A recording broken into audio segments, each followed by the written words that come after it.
दुनिया में वही होगा, उसे अपना बना करके उलझन को मिटा देना। मानो तो अगर चाहे दुनिया को झुका देना। बस ईश्वर के दर पर सर अपना झुका देना। मानो तो अगर चाहे दुनिया को झुका देना। रक्षक है अनाथों का, दुखियों का सहारा है। भव पार किया उसने, जिसने पुकारा है। उसे अपना बना करके उलझन को सुलझा देना। मानो तू अगर चाहे दुनिया को झुका देना।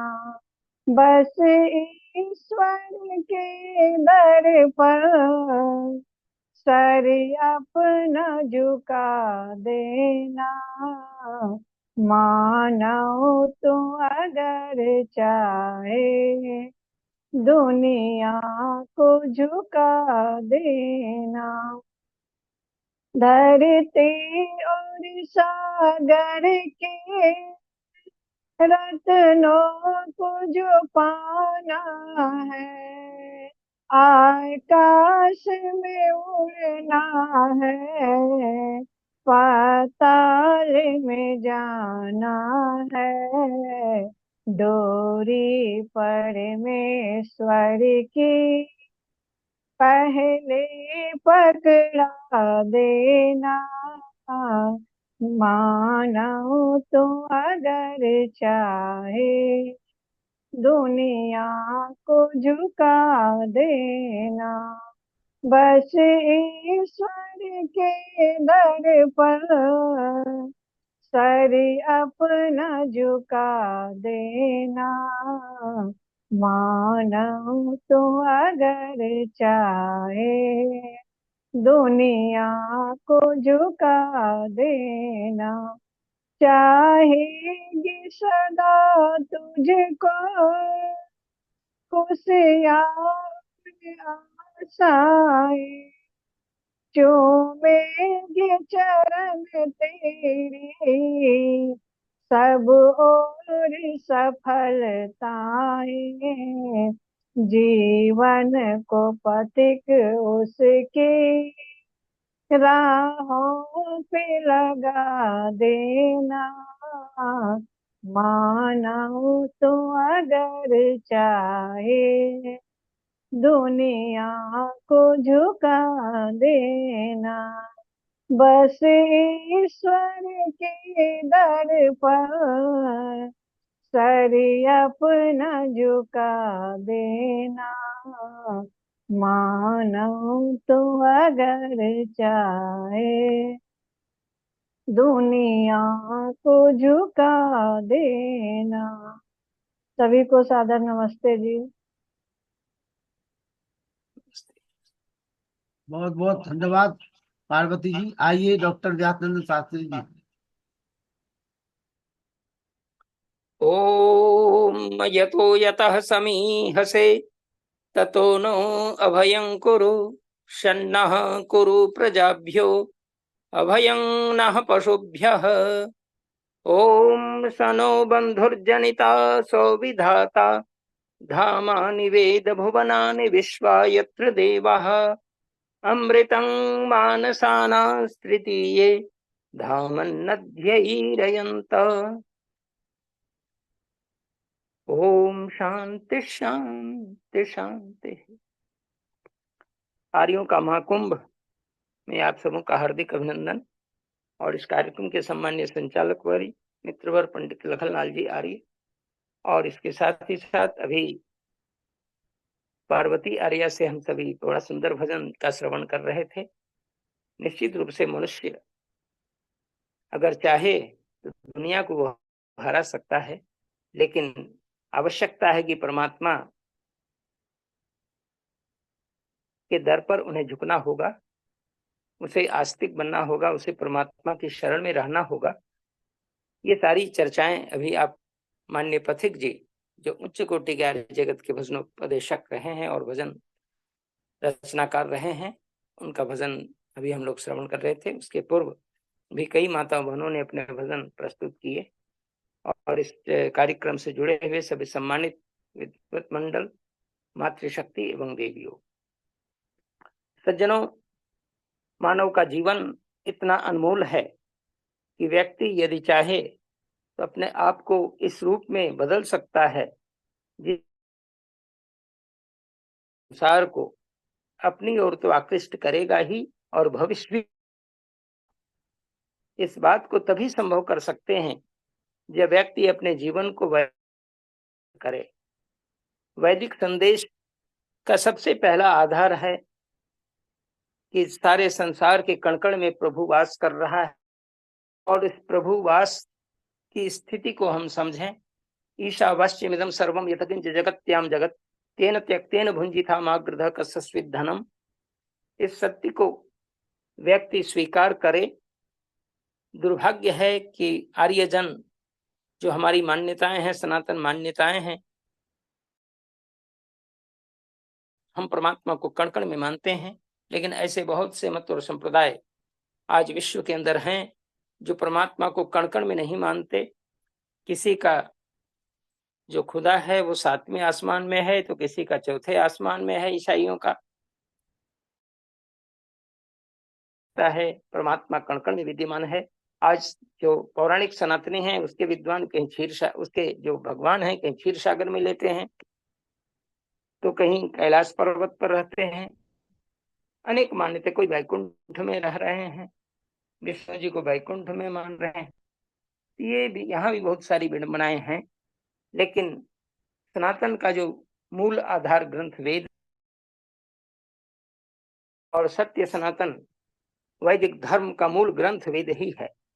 और वेदो खिलो धर्म मूलम, जो महाराज मनु का उपदेश है, इस महाराज मनु के उपदेश को जब हम जीवन में उतारने की कोशिश करते हैं और जीवन में हम सबसे अधिक महत्व वेद को देते हैं, तो दुनिया के सभी लोग एक हो सकते हैं, हमारी मान्यताएं एक हो सकती हैं। और इसके लिए निश्चित रूप से वेद जैसे पुराने सबसे आद्यतन ग्रंथ, सबसे आद्य ग्रंथ, दुनिया का सबसे प्रथम ग्रंथ वेद ही को स्वीकार करना होगा जनमानस को। और इसके लिए ऐतिहासिक सिद्धि भी है। इतिहास की दृष्टि से भी यदि देखेंगे, कालगणना की दृष्टि से देखेंगे, तो वेद को संसार में ज्ञान की पुस्तक रूप में तो मान्यता है ही, पहली पुस्तक के रूप में। और Rigveda is the oldest book in the library of the world, ऐसी मान्यताएं मैक्स मुलर ने कही हैं। और मैक्स मुलर जो कि वैदिक ग्रंथों के अन्वेषक रहे हैं, वैदिक ग्रंथों के अध्येता रहे हैं, वैदिक ग्रंथों पर व्याख्या की उन्होंने। और इसके अलावा मैकडोनल्ड, कीथ वेबर, याकूबी विंटरनिस जैसे पाश्चात्य विद्वानों ने भी वेद को आद्य ग्रंथ माना है धर्म का। और इसके साथ ही साथ मान्यता है, पाश्चात्य लोग वेद के कर्ता और रचनाकार ईश्वर कृत के रूप में न करके वो ऋषियों को माना है, ऐसी कहीं कहीं चर्चाएं मिलती हैं। लेकिन वेद ऋषिकृत नहीं है। वेद ऋषियों के दृष्टा रूप में मानेंगे तो हमारी सारी समस्याओं का समाधान होगा, क्योंकि ऋषियों मंत्र दृष्टा रहा न तो करता रहा। ऋषि मंत्र के दृष्टा है न कि करता है, क्योंकि कर्ता जिस प्रकार परमात्मा ने सूर्य बनाए, चंद्र बनाए, नक्षत्र बनाए, ये पृथ्वी सजाई, वनस्पति सजाई, उसके अलावे समस्त द्युलोक को बनाया, अंतरिक्ष लोक के अंदर विद्युत शक्ति दी। इंद्र देवता जिसको आप कहते हैं, ये विद्युत देवता अंतरिक्ष का है। इस तरह से उन्होंने पूरे ब्रह्मांड को इतना सुंदर ढंग से सजा करके चला रहा है। यह परमात्मा की अद्भुत कृति है, और जिस प्रकार से उन्होंने सब कुछ बनाए सबके लिए, उसी प्रकार उनका ही ज्ञान वेद है, और वेद भी सबके लिए है।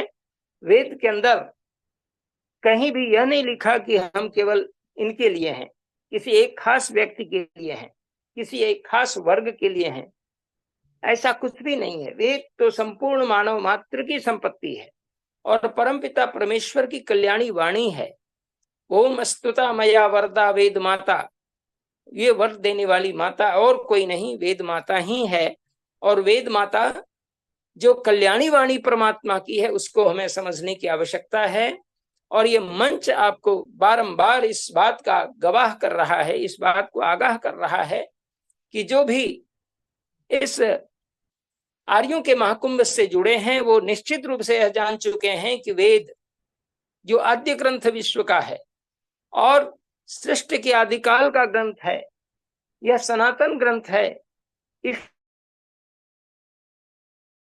वेद ईश्वर कृत है, ईश्वरीय ज्ञान का नाम वेद है, और वेद हमारे धर्म ग्रंथ हैं। और वेद समस्त जितने भी धार्मिक चीजें आप जान रहे हैं, जितने भी मत मतांतर, सब इसी से निकले। वेद से ही लोगों ने निकाल करके अलग अलग दुकानें चलाई हैं, लेकिन इन दुकानों को अपना समझ करके लोग अपना अपना नाम जोड़ दिए हैं। लेकिन वेद के प्रसंग में यदि आप विचार करेंगे तो वेद हमारा सनातन इस रूप में है कि समस्त ज्ञान का भंडार है, सकल ज्ञान विज्ञान का अक्षय भंडार वेद ही है। इसलिए महाराज मनु ने सर्व ज्ञानमयो हिसा, ऐसा कहते हुए वेद की महत्ता को स्वीकार किया है। और वेद मानव जीवन का वह संविधान जिसको परमात्मा ने सबके लिए दिया है। किसी देश का जैसे संविधान होता है कि देश ऐसे चलाए जाएं, देश इस नियम से चलेगा, जैसे भारत का संविधान है, अमेरिका का संविधान है, फ्रांस का संविधान है, रूस का संविधान है, ऑस्ट्रेलिया का संविधान, विभिन्न देशों के अलग अलग संविधान अपने अपने ढंग से हैं। लेकिन वेद में ऐसा एक खास देश के लिए संविधान नहीं है, बल्कि संपूर्ण विश्व के लिए यदि कोई संविधान का ग्रंथ स्वीकार्य है तो वह केवल और केवल वेद ही है। वेद में कहीं यह नहीं लिखा कि केवल मैं किसी खास कौम के लिए वेद का ज्ञान है, ऐसा कुछ भी नहीं, बल्कि वेद में तो संसार के समस्त लोगों को मानव बनने की प्रार्थना है। मनुर्भव जनया देव्यम जन्म, सभी लोग मनुष्य बन करके अर्थात मननशील जीवन बिता करके अपने जीवन में मानवता का संचार करके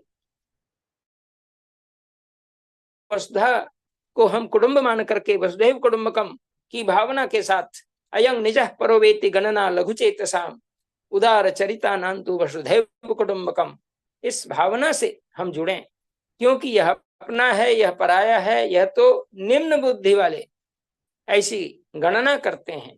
लेकिन उदार चित्त वालों के लिए तो संपूर्ण विश्व ही कुटुंब है, परिवार है। यह विश्व परिवार, इसी को वेद कहता है यत्र विश्वम भवित्येक निडम, वेद का एक मंत्र आता है। यह संपूर्ण विश्व जो है एक नीड माने एक घोंसले के समान है।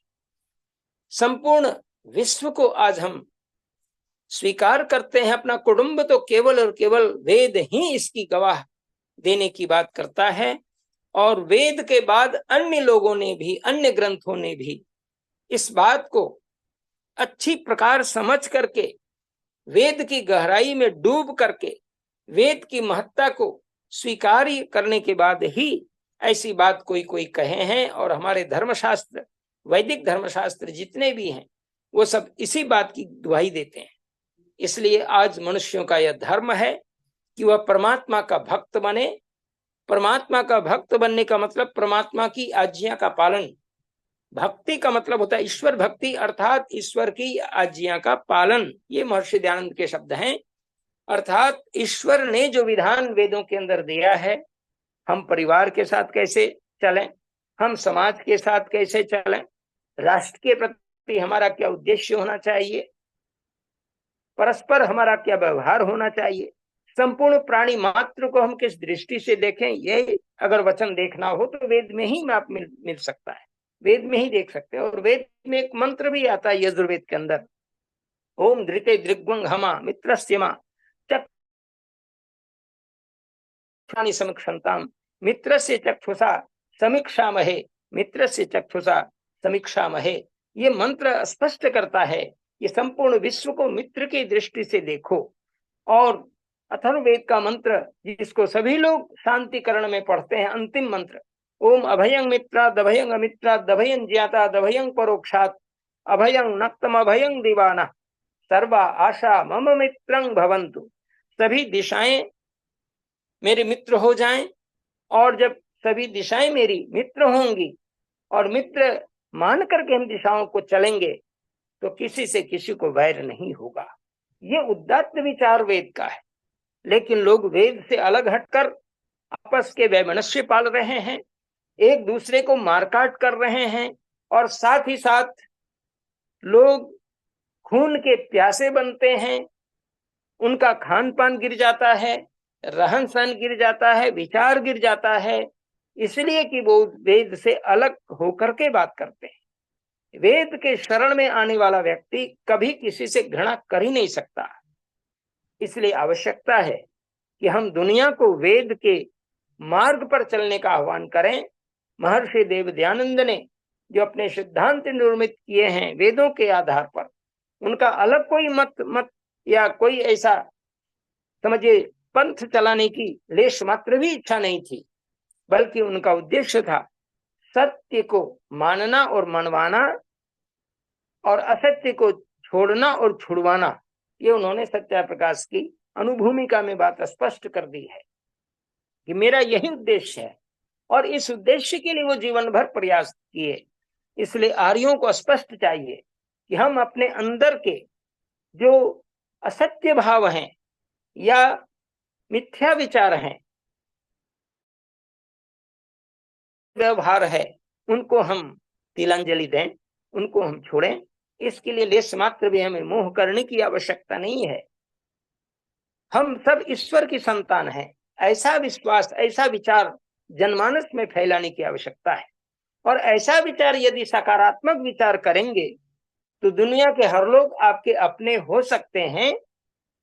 समझने में देरी हो सकती है, लेकिन वह भी ईश्वर का ही एक बनाया हुआ सृष्टि जगत का एक कण है। इसलिए वो इस बात की अच्छी प्रकार से एक न एक दिन समझेंगे। इसके लिए आवश्यकता है कि हम उनके प्रति इस भाव से विचरें, इस भाव से अपने विचार को रखें। जैसा कि महर्षि दयानंद जी महाराज प्रवचन करते थे, उनके प्रवचन में मुसलमान भी बैठते थे, ईसाई भी बैठते थे, और बड़े बड़े पदाधिकारी बैठते थे, और वे बिल्कुल निर्लेप भाव से बोलते थे, निरपेक्ष भाव से बोलते थे कि यह वेद मानव मात्र की संपत्ति है, सबकी कल्याणी वाणी है, मानव मात्र की कल्याणी वाणी वेद है। इस सत्य को बड़े डंक की चोट से उद्घोषणा करके बोलते थे और प्रमाण देते थे। यजुर्वेद का 26वां अध्याय का दूसरा मंत्र सबको स्मरण रखना चाहिए, और सबको स्पष्ट बताने की भी आवश्यकता है कि वेद स्वयं कहता है, ओम यथेमाम वाचम कल्याणी मावदानी जनेभ्य। संपूर्ण जनेभ्य शब्द चतुर्थी बहुवचन का प्रयोग दिया गया है, और सभी प्रकार के लोगों को मैं वेदों का प्रदान किया हूं, वेदों को मैंने दिया है। ऐसा वेद में स्वयं परमात्मा का वचन, अर्थात मैंने संपूर्ण विश्व के लोगों के लिए, संपूर्ण जनमानस के लिए मैंने वेदों का, वेद का ही प्रमाण है। इसलिए और यह जो भूमि परमात्मा ने दी है, यह भूमि आर्यों को दी है, अनार्यों को नहीं। आर्य का मतलब श्रेष्ठ, बुद्धिमान, नियमित, कर्मठ, और ऋगत धातु से नियत प्रत्यय करने पर आर्य शब्द बनता है। नियत प्रत्यय भी आते हैं, व्याकरण का सूत्र आता है रि हलोर नियत, रि हलोर नियत से ही आर्य शब्द बनता है। और इससे जब हम वृद्धि आदेश करेंगे, आदि वृद्धि करेंगे, री का आर करके यो बचता है, नियत में आर्य शब्द निष्पन्न होता है। और रि ऋगतो अर्थात जो गतिशील है, जो अग्रसोची है, जो सदा आगे आगे विचार करता है, वो गतिशील होकर के अपने पूर्वजों के बात को भी देखते हुए सिंहावलोकन भी करता है कि वो कैसे थे, हमें आज कैसे करना है, वेद हमें आदेश कैसे कर रहा है। दुनिया को वेद और लौटने का संदेश महर्षि दयानंद देते हैं। अर्थात वो पीछे देखते हैं तो वेद को ही देखते हैं, और आगे देखते हैं तो हमारा आर्य राष्ट्र देखते हैं, वैदिक राष्ट्र देखना चाहते हैं, और सब लोग एकजुट होकर के इसकी ओर आए तो शायद हमारी सनातन व्यवस्था में कहीं कोई आडंबर प्रवेश नहीं करे। लेकिन इसके लिए हमें सजग होने की आवश्यकता है, और सजगता के साथ व्यक्ति एक दूसरे को अपनी बात वेद के आधार पर करे। आज महाविद्यालय के अंदर बीए बीएड और बीएससी बीएड की टेस्ट परीक्षा थी, रविवासरीय कार्यक्रम के रूप में। उसमें यूनिवर्सिटी के पदाधिकारी भिषी भी घूम रहे थे, प्रॉक्टर घूम रहे थे, मेरे कॉलेज में आए। कई कॉलेज इंस्पेक्टर जो हैं साइंस के वो पहुंचे, आर्ट्स इंस्पेक्टर पहुंचे। सब ने कहा कि नहीं, शास्त्री जी का जीवन बड़ा ही आध्यात्मिक है, उन्होंने सबने स्वीकार किया। और हमने कहा कि आध्यात्मिक इसलिए कि मैं वेद को मानता हूं, आप भी वेद को माने। कई उसमें कहे कि नहीं, वेद की पुस्तक हमें मंगा दीजिए, कौन सा प्रकाशन अच्छा होगा। तो मैंने सबको सलाह दी कि आर्य साहित्य प्रचार ट्रस्ट दिल्ली, जो सार्वदेशिक आर्य प्रतिनिधि सभा जो वेद छापती है, और अमीर ये खास करके अजमेर के अंदर वैदिक यंत्रालय अजमेर जो महर्षि स्वामी दयानंद के समय में ज्यादा प्रकाशन किया, वहां का भी ग्रंथ बड़ा प्रामाणिक है। और कई लोगों ने वेद को मंगाने के लिए ऑर्डर आज हमसे करवाए, और मैंने कहा कि बस आपके घर में वेद आएंगे, चारों वेद आएंगे, और इसके अलावा हिंदी भाष्य होगा। महर्षि दयानंद सरस्वती ने चारों वेद का भाष्य तो समय अभाव के कारण नहीं कर पाए, लेकिन उनके शिष्य मंडली ने पूरा कर दिया है, और कई रचनाकारों ने, कई विद्वानों ने चारों वेद के भाष्य लिखे हैं। और हिंदी में इसलिए लिखा है कि सभी लोग संस्कृत मंत्र जो वेद में है वो नहीं समझ पाएंगे, व्याख्या संस्कृत में नहीं समझ पाएंगे, तो उन्होंने हिंदी में कर दिया। और अभी एक बात और मैं कहना चाह रहा हूं कि नालंदा विश्वविद्यालय का पुनरुद्धार का कार्य बहुत तेजी से बढ़ रहा है, और माननीय प्रधानमंत्री अत्यंत समझिए यशस्वी प्रधानमंत्री ने उसका विधिवत उद्घाटन भी किया है। प्रधानमंत्री जी का दौरा दो बार हो चुका है नालंदा विश्वविद्यालय के अंदर। वहां पर एक बहुत बड़ा मेला लग रहा है, और उस मेले में आर्य समाज का बुक स्टॉल लगे, इसके लिए मैं प्रयास कर रहा हूं। और जो हमारे कॉलेज इंस्पेक्टर के साथ राजेश्वर जी आए थे, उन्होंने भी कहा कि सर आर्य समाज का बुक स्टॉल सब लोग लगा रहा है, आर्य समाज का लगना चाहिए। हमने बिल्कुल लगना चाहिए। और वेद, उपनिषद, दर्शन, गीता जो वैदिक भाष्य की दृष्टि से लिखी गई है, उन भाष्यों को भी रखने की आवश्यकता है। और हर प्रकार से लोग बोले कि गीता प्रेस से भी लोग छापते हैं वेद, हम लोग निकाले हैं, लेकिन उनके अंदर बहुत सारी त्रुटियां हैं। और वेद तो जल्दी वो छापते कहाँ है, वो अनर बहुत सारी पुस्तकें इधर उधर छापते हैं। तो गीता प्रेस की अपना किताब रहे, उससे कोई हमें ये नहीं। लेकिन आर्य समाज का बोले कि एकदम स्टॉल लगना चाहिए सर, हमने बिल्कुल लगेगा। और आर्य समाज का आर्य साहित्य प्रचार ट्रस्ट और अनेक बहुत ऐसे यंत्रालय जो वैदिक यंत्रालय हैं, वहां से पुस्तकें रहेंगी, और काफी अच्छी संख्या में वो पुस्तक यहाँ से क्रय की जाएंगी। निश्चित रूप से सभी लोगों की दृष्टि वेद की ओर आ रही है। जब पढ़े लिखे लोग, ज्ञानी विद्वान लोग जो इधर उधर भटक चुके हैं, वेद के मामले में बिल्कुल शून्य है, और बहुत ऐसी मान्यताएं हैं जो महाराज मनु की मान्यता के विपरीत होते हुए महाराज मनु को ही वो कहते हैं कि उन्होंने ऐसा कहा। जैसे वर्णाश्रम धर्म की व्यवस्था, बहुत ऐसे हमारे यहाँ कॉलेज के कुछ लोग हैं जो कहते हैं कि वर्णाश्रम में छूत छात ऊंच नीच जात पात का बीज जो है मनु ने बो दिया है। हमने कहा नहीं नहीं, ऐसा मनु जैसा उदारवादी तो कोई ऋषि नहीं हुआ। मनु ने बहुत बड़ी वकालत की है मानवता की रक्षा के लिए। और वे चूंकि वेद के प्रखर पंडित रहे हैं मनु, इसलिए उन्होंने सृष्टि के बाद हमारी मानवता कैसे सुरक्षित हो, लोक भाषा अर्थात लौकिक संस्कृत में 12 अध्याय में मनुस्मृति लिखी है। और आर्यों का महाकुंभ से आप जुड़े। कई लोगों ने कहा कि नहीं चैनल ये किया जाए वो किया जाए, हमने बिल्कुल सबको दूंगा। और उसके बाद कई लोग ऑफिसर्स भी अब बोले कि नहीं बहुत अच्छा कार्य आप लोग का चल रहा है।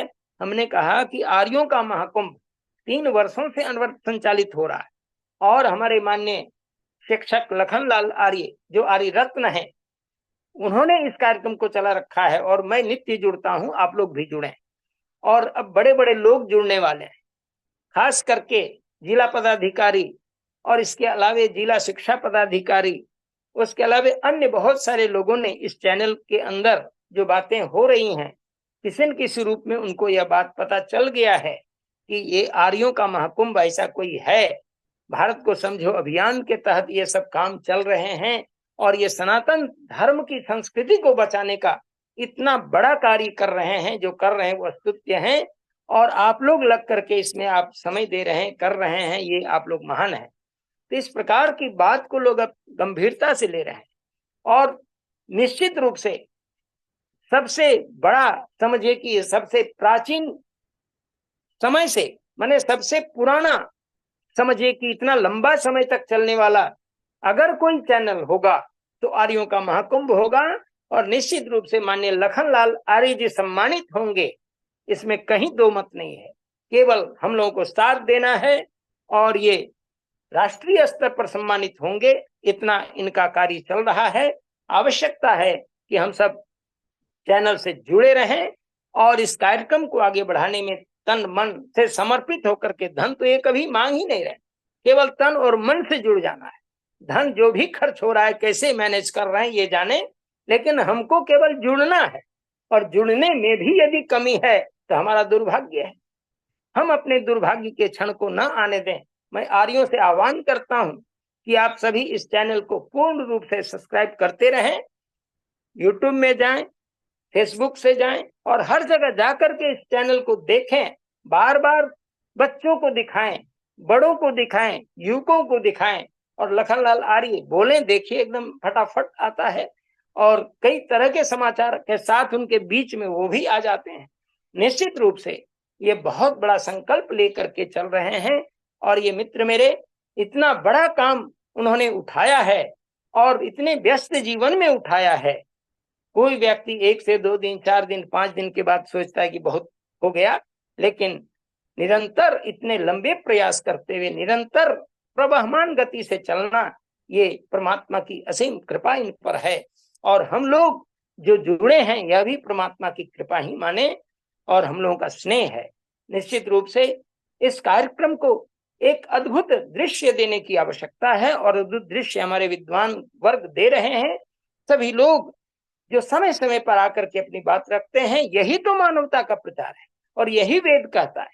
मनुर्भव जनयादेभ्यम, जनो जो वेद कह रहा है और वेद के संदेश को हम माध्यम, आज का जो बिल्कुल प्रभावी माध्यम है हमारा जो चैनल है या हमारा जो समझे कि ये इलेक्ट्रॉनिक मीडिया जो काम कर रही है, इस इलेक्ट्रॉनिक मीडिया के माध्यम से हम अपना प्रचार कर रहे हैं।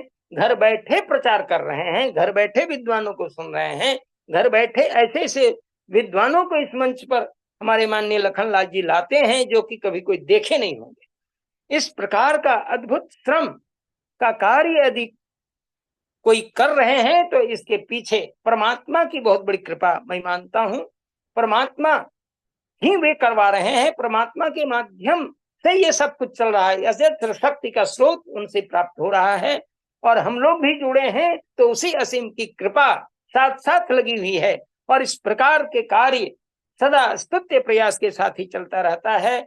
मैं पुनः उनका सम्मान करता हूं इस मंच से और इस प्रकार के सम्मान पूर्वक यह कार्य सदा सर्वदा निरंतर गति से, प्रवाहमान गति से अपने समय पर संचालित हो आज आंख बंद के कोई भी कह सकता है कि 7:45 आप खोलिए, देखिए भजन शुरू हो जाएगा, और 9:15 तक देखिए शांति पाठ शुरू हो जाएगा। ये कितना सिस्टमेटिक कार्य चल रहा है, इस पर बहुत गंभीर हम लोगों को उत्साहित होने की आवश्यकता है। गंभीर चिंतन तो चल ही रहा है, गंभीर रूप से हम अपने आप को जोड़े रहें, और ऐसा जुड़ना इसीलिए कि वेदों का प्रचार हमें करना है। हमारा धर्म, परम धर्म वेदों का पठन पाठन श्रवण श्रावण है, और महर्षि दयानंद सरस्वती ने जन डंक की चोट से पूरी मानवता को कहा है कि वेदों की ओर जुड़ो, वेदों को मानो, सत्य को पहचानो, सत्य को ग्रहण करो, असत्य को छोड़ो। ये जो उन्होंने नियम के अंदर डाल दिया है कि सत्य के ग्रहण करने और असत्य के छोड़ने में सर्वदा उद्यत रहना चाहिए, इस प्रकार से हम लोग अपने आप को कभी भी इससे असत्य से समझौता न करें, सत्य के पीछे अपने आप को जोड़ें, क्योंकि सत्य एव ब्रह्म, सत्य एव ऋत, सत्य ही शाश्वत सत्य है, सत्य ही संपूर्ण मानवता के कल्याण की चर्चा करता है।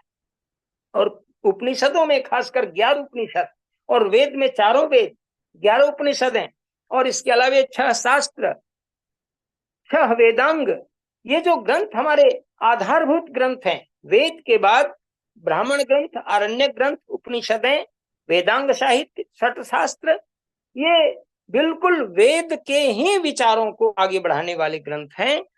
आप चारों वेद को पढ़ने के बाद या सुनने के बाद आप ब्राह्मण ग्रंथ को देखिए, उनके विचारों को देखिए, वेद सम्मत विचार है। आरण्य ग्रंथ में भी कोई भी आरण्य ग्रंथ आप पढ़ें, उसमें वैदिक विचार है। उसके अलावे उपनिषद आप उठाएं, ईशोपनिषद, केनोपनिषद, कठोपनिषद इत्यादि इत्यादि जो भी हैं, वो बिल्कुल समझिए कि वेद सम्मत है, वेद आधारित है। हाँ, जो वेद सम्मत नहीं है, महर्षि दयानंद कहते हैं कि जहां असत्य है उसको हटाइए, और वो त्याज्य है, जहां त्याज्य है उसको हम मिला नहीं सकते। वेद के अंदर जहां जहां सत्य, लोग कहते हैं जहां जहां सत्य, ऐसा विचार समझ करके बहुत सारे पौराणिक जगत के अंदर कि वेदों में भी तो इस प्रकार की कुछ होगी। हमने नहीं, वेद चूंकि ईश्वरीय वाणी है, हम नहीं समझ पा रहे कि वेद के अंदर तथ्य क्या है। और खास करके जितने भाष्यकार हुए, उन्होंने या तो संस्कृत के विद्वान बनकर के लोगों ने भाष्य कर दिया, या व्याकरण की दृष्टि से, लौकिक व्याकरण की दृष्टि से कहीं कहीं भाष्य कर दिया। अश्व का मतलब केवल घोड़ा समझ लिया, और वेद के शब्द यौगिक हैं, वो प्रसंगानुसार एक ही शब्द के अनेक अर्थ हो जाते हैं। जैसे अश्व का मतलब घोड़ा तो एक सामान्य संस्कृत का है, लेकिन अश्व का मतलब राष्ट्र भी होता है, अश्व का मतलब पराक्रम भी होता है। अश्वं वै वीर्यम, अश्वं वै राष्ट्रम, ये संबोधन केवल और केवल सत्य ब्राह्मण ही कर सकता है, जो ब्राह्मण वचन है, जो निघंट और निरुक्त कर सकता है। इसलिए अश्वमेध यज्ञ का मतलब घोड़ा काट करके भविष्य कर देना, ये तो बिल्कुल ओछा और बिल्कुल वेद से इतर भाष्य है। वेद को बदनाम करने का प्रयास बीच के कई लोगों ने किया है, चाहे वो राजकाज से पैसा राजा को प्रसन्न करने के लिए किया है, या लोभ भाव से। कल आप सुन रहे थे, प्रोफेसर वेद प्रकाश जी शर्मा बोल रहे थे कि बहुत सारे विद्वान है ना, ये समझिए कि वो काक दृष्टि कर रहे हैं, कहीं बको दृष्टि कर रहे हैं, कहीं गिरध दृष्टि कर रहे हैं, और ईश्वर की उपासना चाहते हैं हमें हो, ये कदापि संभव नहीं है।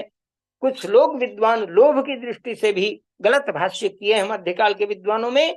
मैक्स मुलर जैसा विद्वान, जो एक विदेशी होते हुए भी उन्होंने इस सत्य को बाद में समझा कि हमसे गलती हो रही है, और उन्होंने अपने भाष्य में जहां ये लिखा कि वेद का काल ईसा पूर्व 400 से लेकर के 1200 ईस्वी पर्यंत है, इसको उन्होंने बदल दिया, और बदल के कहा कि महर्षि दयानंद जी महाराज से भेंट होने के बाद जो मेरे अंदर वेद की सृष्टि और उसके काल गणना को लेकर के जो हमारे ऊपर या हमारे सिद्धांत के अंदर जो विचार थे, उन विचारों में परिवर्तन हुआ।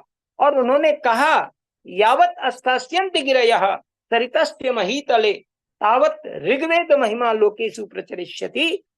इस प्रकार की बात महाराज मैक्स मूलर कह देते हैं, जो मोक्ष मूलर महर्षि दयानंद कहते थे, मोक्ष मूलर, और उन्होंने अपना नाम मोक्ष मूलर पसंद भी किया है।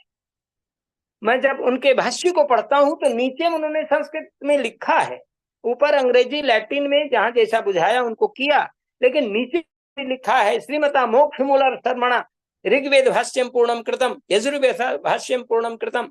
एक विदेशी होकर के, एक ईसाई विद्वान होकर के वेदों पर कम से कम इतना श्रम किया, ये कम बात नहीं है।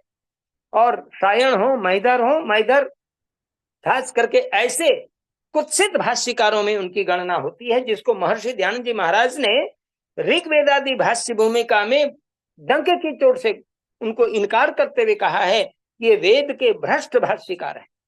वेदों के भाष्य को ये नहीं करते तो वेदों का उपकार बना रहता, लेकिन इस प्रकार से वेदों का अनर्गल भाष्य करके वेदों का उद्धार नहीं किया, वेदों पर कोई काम नहीं किया, बल्कि वेदों की मान्यता को समाज के बीच गिराने का काम इन विद्वानों ने किया है।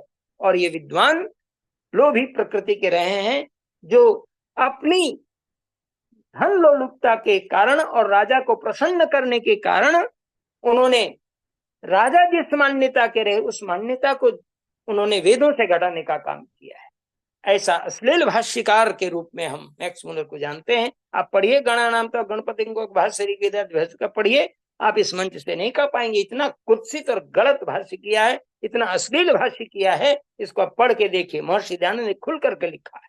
इतना अनर्गल भाष्य लिखने वाला, जिसकी जिह्वा, और अंत में लिखते हैं मैक्स मुलर कि मेरी जिह्वा कट जाती है, हमने कैसे लिख दिया।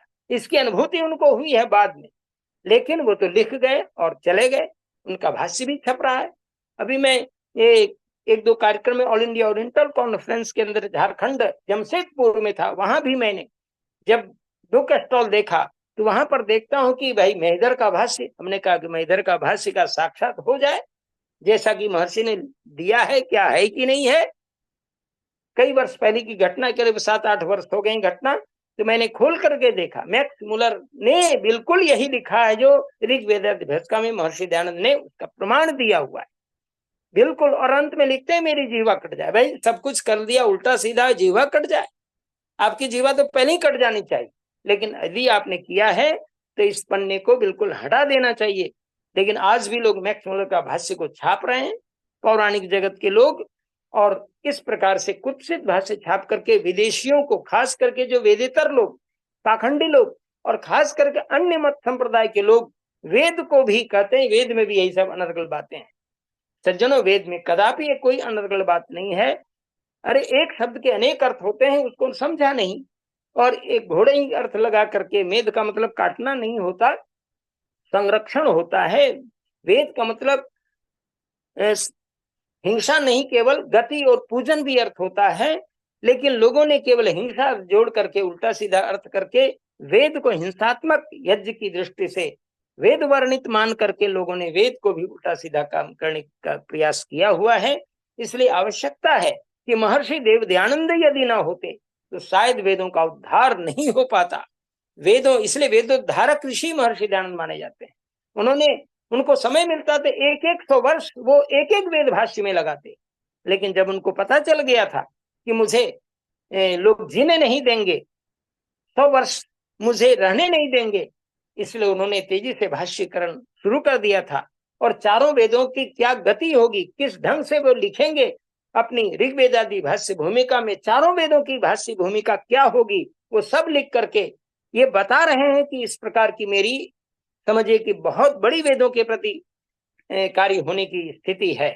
लेकिन दुर्भाग्य है कि ऐसा उनका ही सेवक लोभ के वशीभूत होकर के उनको विष दिया, और विष देने के समय जो उनके हाथ हिले, कंपन हुए, महर्षि दयानंद समझ चुके कि गड़बड़ हो रहा है, लेकिन महर्षि दयानंद ने मीठे मीठे दूध का पान किया था, और उसमें जो जहर घोला गया था उसमें विजय की कांच का चूरा, जिसके कारण की, और उस ऋषि ने उस समय भी दया करके अपने कातिल को, अपने समझे कि जो जगन्नाथ पाचक जो उनका था उसको हटाते हैं और कहे जाओ, तुमने पता चला है कि तुमने 500 के लोभ में ऐसा किया है, लो वो तो मिलेगा नहीं तुमको, लो 500 में देता हूँ, नन्ही जान वैश्य के कहने पर तुमने ये किया, लो। और वो भगा देते हैं, नेपाल देश भगाते, उसमें नेटाल शब्द का प्रयोग आया है, नेपाल देश को ही नेटाल कहा जाता था, और नेपाल भगा दिया। और सुनने में आया है कि उसे पूरे शरीर में कुष्ठ फूट गया था और चिल्ला रहा था, मैंने एक ऐसे महामानव महान ऋषि को मैंने अपने हाथ से विष दिया। इसलिए परमात्मा मेरी दुर्गति जल्द करो। और पूरे शरीर सड़कों के गिर रहे थे। ये स्थिति आपको देखने को मिलता है। निश्चित रूप से ये कितना बड़ा उसने गलत कार्य किया। 100 वर्ष ऋषि एक वेद के लिए लगाते, 400 वर्ष उनकी आयु थी। एक एक वेद में एक 100 वर्ष का श्रम देना कितना बड़ा उद्धार का काम होता। पूरी दुनिया वेद के पीछे चलती। लेकिन चलिए, अब तो वो नहीं रहे, लेकिन उनके सिद्धांत, उनके विचार, उनकी कृति आज भी अमरता की ओर हमें अग्रसर कर रही है। और महर्षि दयानंद ने जो काम कर दिया है, महर्षि दयानंद ने जो अल्प समय में मात्र 59 वर्ष की आयु तक उन्होंने जो कार्य किया, उसमें भी मात्र 8 वर्ष ही केवल वो प्रचार क्षेत्र में रह पाए। उसके पहले तो उन्होंने बहुत समझे अपने ज्ञानवर्धन में गुरु शिष्य परंपरा के अंतर्गत उन्होंने काम किया। और उसके बाद जो उन्होंने मात्र 8 वर्ष में जितना कुछ कर दिया है, आज पूरी जिंदगी लगाकर भी लोग ऐसा नहीं कर पाएंगे।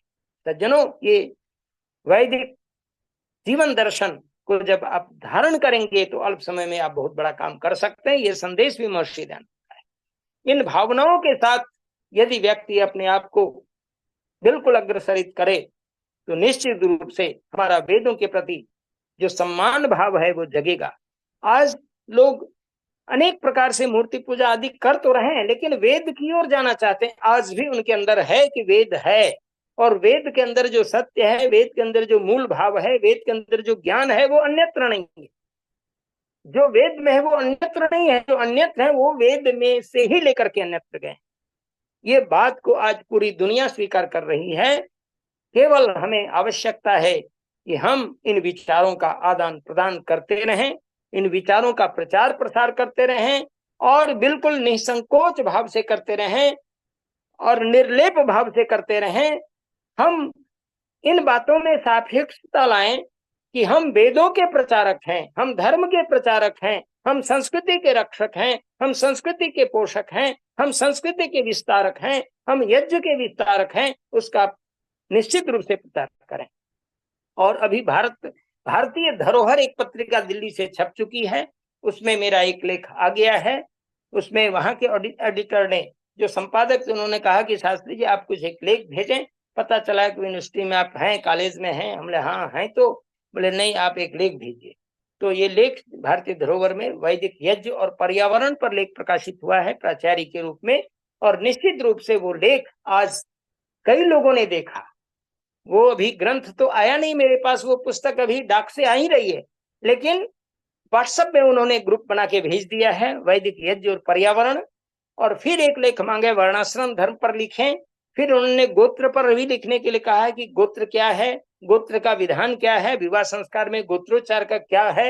ये सारी चीजें जो हमारी धरोहर के रूप में है, महर्षि दयानंद सरस्वती ने इसको किस रूप में स्वीकार किया है, विवाह का क्या समय है, आप सारी चीजों को संक्षेप में दर्शाते हुए 2 लेख भेजिए। मैं उसमें भी लग चुका हूँ। और लिखना, पढ़ना, बोलना, चलना, ये तो मेरे जीवन का यही मेरा प्रसाद है। मैं और कुछ क्या करूं। मैं जहां रहता हूं, जिस रूप में रहता हूं, 24 घंटा में बस 6 घंटा में केवल सोने में बिताता हूं। वो भी 6 घंटा में 5 घंटा 4 घंटा ही कभी कभी सो पाता हूं। लेकिन वेदों के प्रचार प्रसार के अंदर जो भावनाएं हैं, चाहे जिस भी मंच पर जाऊं, जिस दृष्टि से जहां बुलाएं, मैं वेद की महत्ता को रोपण करने का कार्य करता हूं। और यह बतलाता हूं, सबको यह संदेश देता हूं कि आप जहां भी रहें वेद की महत्ता को उजागर करें, सत्य प्रकाश की पंक्ति को लाएं और उनके बीच अपनी मान्यताओं को, जो हमारी वैदिक मान्यताएं, सनातन मान्यताएं हैं, उसको समझाएं। और यह बताएं कि सनातन हम हैं, सनातन तुम नहीं। पौराणिक कभी सनातन नहीं हो सकता। सनातन होगा तो वैदिक ही सनातन होगा। हम वेद के मानने वाले सनातन हैं, चारों वेद के मानने वाले सनातन हैं। आप तो पुराण को मान रहे हैं और कहते हैं मैं सनातनी हूं। अरे सनातनी, ये तो 4,500-5 हजार और मुगल काल तक पुराण बने, और आज भी लोग पुराण बना रहे। प्रज्ञा पुराण भी एक बना, प्रज्ञा पुराण जो लोगों ने बना, और कितने पुराण और बनेंगे। ये तो बिल्कुल हमारी साहित्य की दृष्टि से ठीक है, लिख पढ़ रहे हैं, अच्छी बात है। लेकिन ज्ञान का प्रचार और प्रसार सत्य पर आधारित होना चाहिए। और इसके लिए हमें आवश्यकता है कि हम वेदों के प्रचार प्रसार में तल्लीनता के साथ जुड़ जाएं। हमारे भजनोपदेशक गण कितनी गंभीर बातों को भजन के माध्यम से, वेदों के प्रचार को किस प्रकार लक्ष्य करके गाते हैं। हमारे वैदिक सिद्धांत उनके भजनों में इतना सुंदर रचा पचा रहता है। ये कितना तप और त्याग की बात उन भजनोपदेशकों के रहे हैं। अभी आप सुन रहे थे, एक से एक भजन अभी हो रहे थे। निश्चित रूप से भजन जो लिखने के लिए हमारे विद्वान भजनोपदेशक लोग हुए हैं, चाहे वो आपके समझिए कि जो बहुत ज्यादा भजन लिख करके जो पूर्ण वैदिक सिद्धांतों के आधार पर भजन प्रस्तुत किए गए हैं, वो भजन लिखने के लिए जिन लोगों ने जितना श्रम किया है वे उनके लिए हम नतमस्तक हैं। और उन भजनों का भी प्रचार प्रसार इस रूप में किया जाए। और निश्चित रूप से यह चैनल जब प्रारंभ होता है तो वैदिक भजनों से होता है, ये कम बड़ी बात नहीं है। ये जान लें कि जहां यहाँ से जो भी बातें हो रही हैं, चाहे वो भजन के माध्यम से हो, प्रवचन के माध्यम से हो, वेद को ही एक स्तंभ मान करके चल रहे हैं। और वेद रूपी स्तंभ से जो व्यक्ति जुड़ा रहता है वो कभी भी असत्य से समझौता नहीं कर सकता, वो कभी अन्याय से समझौता नहीं कर सकता, वो कभी अधर्म से समझौता नहीं कर सकता, वो कभी अमानवता रहित होकर के कोई कार्य नहीं कर सकता, वो अमानवीय विचार कभी अपने मन में ला ही नहीं सकते। इन बातों को हमें पुनः पौन्येन अर्थात बारंबार इस सत्य की स्वीकृति हमें करनी होगी। और निश्चित रूप से हम आप सभी जब इन भावनाओं के साथ जुड़ करके अपने कार्य करेंगे तब हम कहेंगे ओम तंतुं तन्वन रजसा भानु अन्विहि ज्योतिष्मत पथो रक्षो धिया कृतान अनुलवणं जगतः जो गोवामपो मनुर्भव जनिया दैव्यम जन्म। मनुष्य बनना है तो आपको कर्म करते हुए आगे चलना है। मनुष्य बनना है तो बस कर्मों का ताना बाना बुनना है। तंतुं तन्वन रजसा भानुम अन्विहि, आकाश के सूर्य कल्याण पथ के अनुगामी हैं। ओम स्वस्ति पंथा मनुचरेमा सूर्य चंद्रमा विव, सूर्य और चंद्रमा के समान कल्याणकारी बनना है और सूर्य पथ के अनुगामी होना है। सूर्य उगता है, सारे संसार का कल्याण कर जाता। आज विश्व हृदय दिवस भी है, याद पड़ गया, आज विश्व हृदय दिवस भी है। और विश्व हृदय दिवस में लोग आज बड़े बड़े डॉक्टर, हृदय विशेषज्ञ लोग अपने विचार दे रहे हैं कि हृदय रोग से बचना हो तो आप ऐसी दवा लें, इस प्रकार से अपने जीवन को बनाएं। लेकिन सज्जनों, कोई यह नहीं कह रहे हैं कि वेदों के अंदर कोई ऐसा विचार जो हमारे ज्ञान विज्ञान का केंद्र वेद है, और वेद के अंदर कहीं है कि नहीं इसकी चर्चा, क्योंकि वो वेद नहीं पढ़ पाए। लेकिन मैं जहां भी बोल रहा हूं, जहां भी अपनी बातें रख रहा हूं, वहां पर मैं वेद के मंत्रों के प्रमाण के आधार पर हृदय रोग की चिकित्सा की भी चर्चा कर रहा हूं। मैं 2 जगह इस प्रकार की बात रखी कि वेदों के अंदर उगते हुए सूर्य के दर्शन और डूबते हुए सूर्य के दर्शन से हृदय रोग बहुत तेजी से ठीक हो जाता है। और मैंने इसके 2 प्रमाण बहुत ही साक्षात ढंग से प्रयोग किया हुआ है। एक नेपाल के बहुत समझे इतने गंभीर हृदय रोगी जिनका कि एम्स दिल्ली में 2.5 लाख रुपये जमा हो चुका था, और नेपाल के अंदर संयोगवशात मेरा कार्यक्रम चिकित्सा विज्ञान पर था, तो मैंने हृदय रोग की चिकित्सा विक्रम से चर्चा में आई। वो व्यक्ति जो बिल्कुल हताश निराश थे, वे किसी तरह मोटरसाइकिल से आए थे एक व्यक्ति के साथ। वे आए, बोले कि मुझे हृदय रोग है, इसका क्या उपाय है? आपने तो कहा है कि वेदों में है, कहाँ है, किस रूप में है? तो मैंने बताया, उसमें भी तो संक्षेप में तो उनको बृहद बताई और कहा कि बस ठीक है, आप एम्स जाएं, लेकिन एम्स जाने के पहले आप कम से कम 15 दिन इस चिकित्सा को अपनाएं। अगर 15 दिन के बाद आपको जाना है तो जाएं, अगर आपको लाभ मिले तो आप रहें और हो सकता है कि आप ठीक हो जाएं। बोले मेरी पत्नी नहीं मानती है, वो कहेगी कि आप कैसे, आपको जाना है, बाईपास सर्जरी होनी है, बहुत तरह की बात थी। लेकिन मैंने कहा कि बस आपको केवल उगते हुए सूर्य का दर्शन करना है, इसके लिए सूर्योदय के पहले तो उठना अनिवार्य है।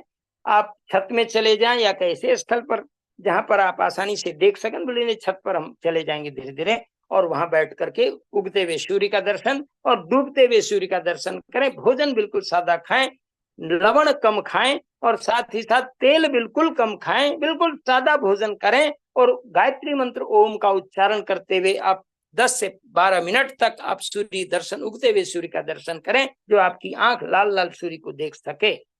और डूबते हुए भी जो अस्ताचलगामी सूर्य है उसको भी देखिए, और इतना लाभ होगा कि आप अनुभूत करके बताइए।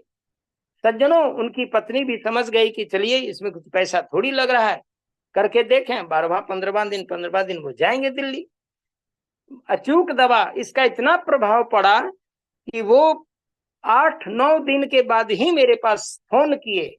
वो आर्य समाज के प्रधान के पुत्र थे, लेकिन हमें बाद में पता चला कि भाई प्रधान जी के लड़के हैं। तो उन्होंने कहा कि शास्त्री जी, व्यासनंदन जी, आपके इस जो आपने वैदिक चिकित्सा दी है, इससे जो दर्द मेरे हृदय में था वो कम गया है, बहुत ज्यादा टीस कम गई है, और मैं बहुत अच्छा अनुभव कर रहा हूं, ऐसा मुझे लगता है। हम लोग कि इसको 8 दिन और करिए। 15वां दिन उन्होंने कहा कि बस आधा से अधिक मुझे मुक्ति मिली है। हमने कहा कि आप दिल्ली जाएंगे? कहा कि नहीं नहीं, अब तो मुझे लगता है कि हम यही ठीक हो जाएंगे। और उन्होंने 1-1.25 महीना तक इसको अपनाया था, और अपना करके वो बिल्कुल स्वस्थ हो गए। हमने कहा दिल्ली में जांच करिए, जा करके जांच करवाइए, एम्स जाइए। और वहां वो गए, एम्स वाले डॉक्टर ने तो कहा कि ये तो भाई कौन सी अद्भुत दवा आपने खाई। कहा कि बिल्कुल ठीक है, आपकी नींदें बिल्कुल खुल गई हैं, जो ब्लॉकेज बिल्कुल खत्म है। और आप कौन सी दवा लिए? बोले कोई दवा नहीं, मैं तो प्रातः काल सूर्य देखता हूँ, सायकाल सूर्य, यही दवा है मेरी। बोले ये तो बहुत अचूक दवा। उन्होंने 50,000 मात्र काट के 2 लाख वापस किया और कहा कि आपके बाईपास सर्जरी बिल्कुल नहीं होगी, अब बिल्कुल स्वस्थ है। और इस प्रकार की मैंने और एक घटना बताई थी पहले, शायद आप भविष्य में सुनेंगे एक बार और। तो निश्चित रूप से ये विवाह संस्कार में भी इस बात के सूर्य दर्शन प्रकरण इसलिए कराया जाता है कि गृहस्थ आश्रम में जाने वाले नवीन वर वधू, आप निश्चित रूप से प्रातः काल बिल्कुल उठने का अभ्यास करें और उगते हुए सूर्य का दर्शन करें। हृदय को अगर ठीक रखना हो, अपने शरीर को स्वस्थ रखना हो, और साथ ही साथ संपूर्ण रोगों का निदान यदि चाहते हैं, तो पीले पीले उगते हुए लाल सूर्य के बाद जो पीलापन सूर्य है उसको देखें और आनंदित होकर के उस ओर गायत्री मंत्र ओम का जाप और बिल्कुल आराम से प्राणायाम का आनंद लीजिए। आप सर्वमय सुखी होंगे और आपका जीवन प्रशस्त होगा। परमात्मा आप पर आशीर्वाद की वर्षा करेंगे, क्योंकि आपने परमात्मा की कृति से आनंदित होकर के कार्य किया है। तो निश्चित रूप से आपका कार्य सफल होगा। और इन भावनाओं के साथ यह चैनल आपको वेद की ओर लौटने का आह्वान करता है, महर्षि दयानंद के विचारों से ओतप्रोत होने का आह्वान करता है, और दिन रात इसको व्रत मान करके चलना है कि हम आर्यों के महाकुंभ से जुड़े और जुड़वाएं। तभी इस महाकुंभ का महाकुंभ होगा और महाकुंभ होगा, तभी हमारा और आपका श्रम पूर्ण होगा और माननीय लखनलाल आर्य जी का जो स्वप्न है वो साकार होगा। इन्हीं शब्दों के साथ मैं पुनः सबको बधाई देता हूँ, अपनी वाणी को विराम देता हूँ। ओम शांति ही शांति ही शांति। बहुत बहुत आभार डॉक्टर व्यासनंद शास्त्री जी। निश्चित रूप से पूरे पुरुषार्थ के साथ आप कार्य कर रहे हैं, उस मंच की को चलता रहे। प्रेम प्रकाश शास्त्री जी भी आज आप पहुंचे हैं अपनी आहुति देने के लिए, आइए स्वागत है।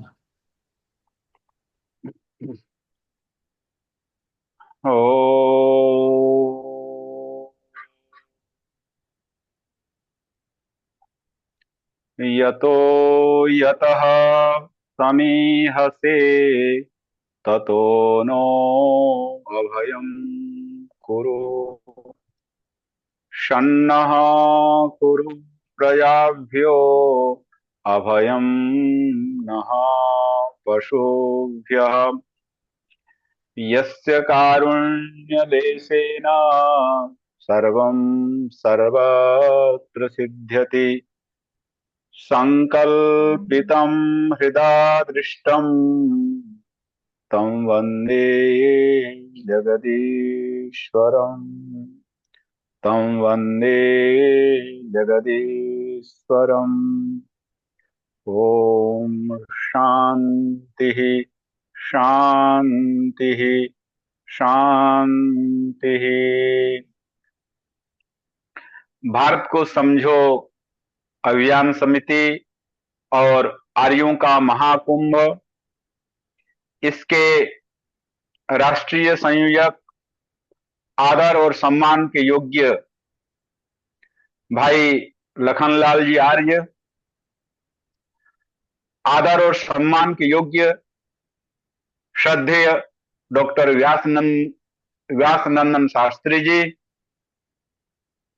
आदर और सम्मान के योग्य नरुला जी, सचदेवा जी, अन्य समस्त सुधी श्रोतागण, वंदनीय मातृशक्ति।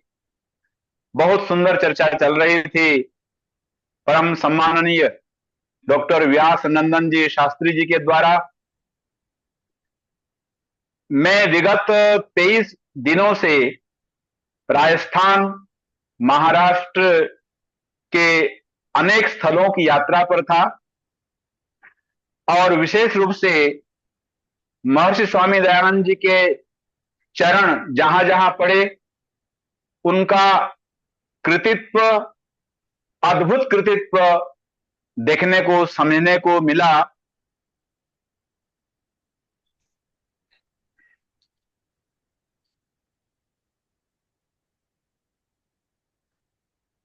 बीच में एक कॉल आ गया था। ऋषि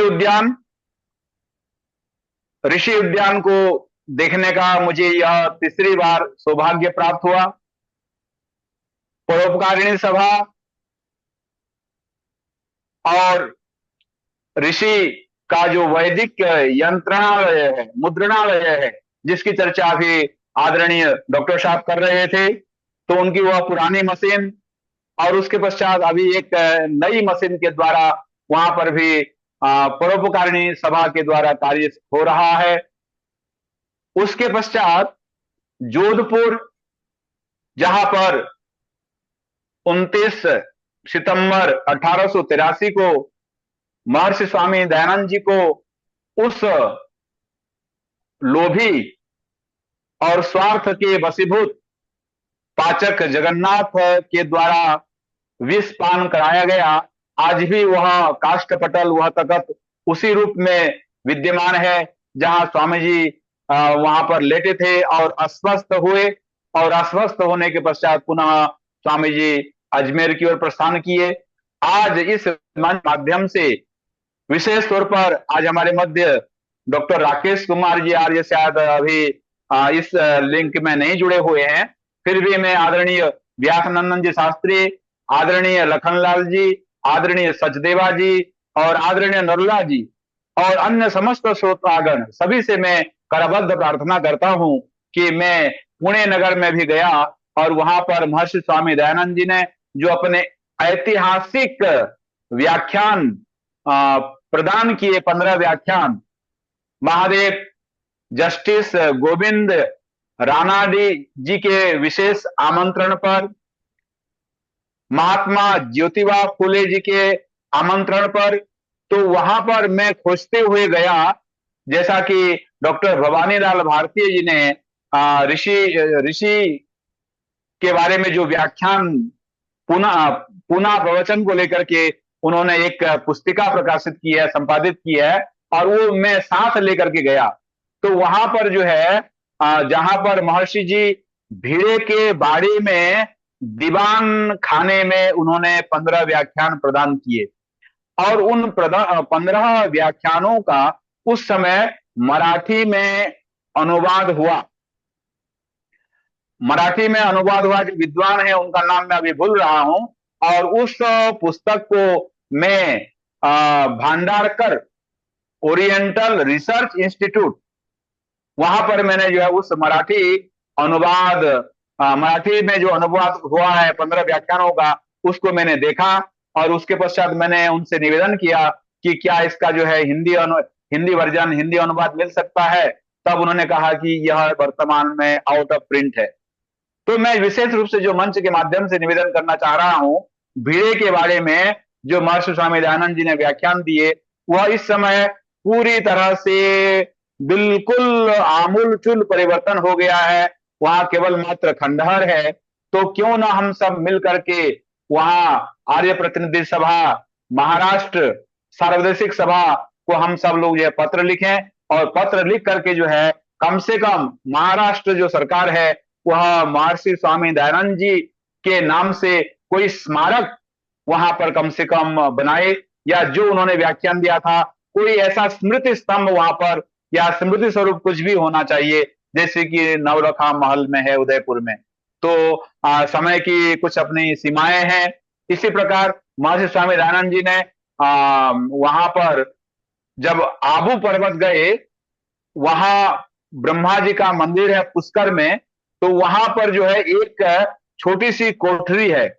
वहां मैं ढूंढते ढूंढते गया और वहां जो भी पुलिस थी उनसे मैंने पूछा कि वह कोठरी बताइए जहां महर्षि स्वामी दयानंद जी ने रह करके अपना भाष्य लिखा, वेद का भाष्य लिखा।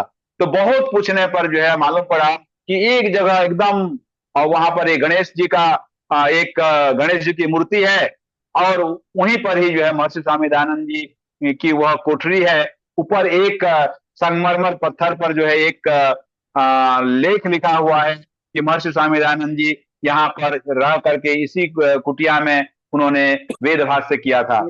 तो मैं मंच के माध्यम से सबसे यही निवेदन करना चाहता हूं कि हम सब की ओर से एक सार्थक पहल हो कि जो पुणे में स्वामी जी के ऐतिहासिक व्याख्यान हुए, तो कम से कम जो है स्वामी जी के नाम से वहां पर एक स्मारक हो, या उनके नाम से कुछ न कुछ जरूर वहां पर हो, क्योंकि सबका सब जो है उस समय पुराना जो है कुछ भी अभी नजर नहीं आ रहा है।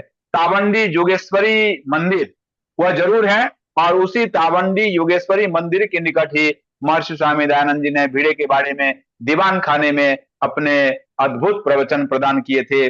तो मैं आप सबसे यही निवेदन करता हूं और अपनी वाणी को विराम देता हूं। हम इस दिशा में कुछ जो है सोचें और विचार करें, जिससे जो है महर्षि स्वामी दयानंद जी की जो 200वीं जयंती है यह हम सबके लिए सार्थक होगी। ओम सब सबका बहुत बहुत धन्यवाद। दोनों हमारे विद्वान व्यातन शास्त्री जी और प्रेम का शास्त्री जी, आइए शांति पाठ करें। ओम द्यौ शांति अंतरिक्षम शांति पृथ्वी शांतिरापा शांतिरौषधया शांति वनस्पतया शांति विश्वे देवा शांति ब्रह्म शांति सर्वं शांति शांतिरेव शांति सामा शांतिरेधि। ओम शांति शांति शांति। ओम जो बोले सो अभया। वैदिक धर्म की जय। सत्य सनातन वैदिक धर्म की जय। गुरुवर ब्रजानंद की जय। योगेश्वर महर्षि दयानंद की जय। मर्यादा पुरुषोत्तम श्री रामचंद्र की जय। योगेश्वर श्री कृष्ण चंद्र की जय। पंडित लेख राम की जय। पंडित गुरुदत्त विद्यार्थी की जय। स्वामी श्रद्धानंद की जय। महात्मा हंसराज की जय। संसार के श्रेष्ठ पुरुषों की जय। भारत के वीर वीरांगनाओं की जय। भारत माता की जय। गौ माता की रक्षा हो। आर्य समाज अमर रहे। वेद की ज्योति जलती रहे। ओम का झंडा ऊंचा रहे।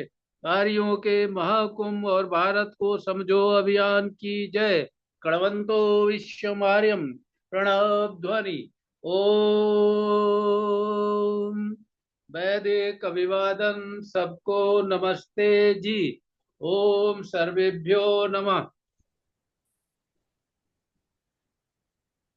सभी के माइक खोल दिए, नमस्ते कर लीजिए। सबको सादर नमस्ते। नमस्ते जी। अच्छा, नमस्ते जी। आचार्य जी नमस्ते। बहुत अच्छा लगा। आप बहुत समय के बाद आए, बड़ा अच्छा लगा। आते रहिए इसी कार्यक्रम में। डॉक्टर साहब आप कहाँ है? शर्मा जी। नमस्ते। नमस्ते डॉक्टर साहब शर्मा जी। शर्मा जी आज पौत्र कहाँ है? पौत्र उधर पौत्र तैयारी में लगे हुए। कल उनका एग्जाम है तो इसलिए आज पौत्र कहाँ है? अच्छा दिल्ली में बता रहे हैं। ठीक है। अच्छा अच्छा अच्छा अच्छा। थोड़े बिजी हो गए वो। हमने कहा ठीक। सभी को सादर नमस्ते। सभी आगे नमस्ते। करवाया। नमस्ते सबको सादर नमस्ते। नमस्ते। शुरू में भजन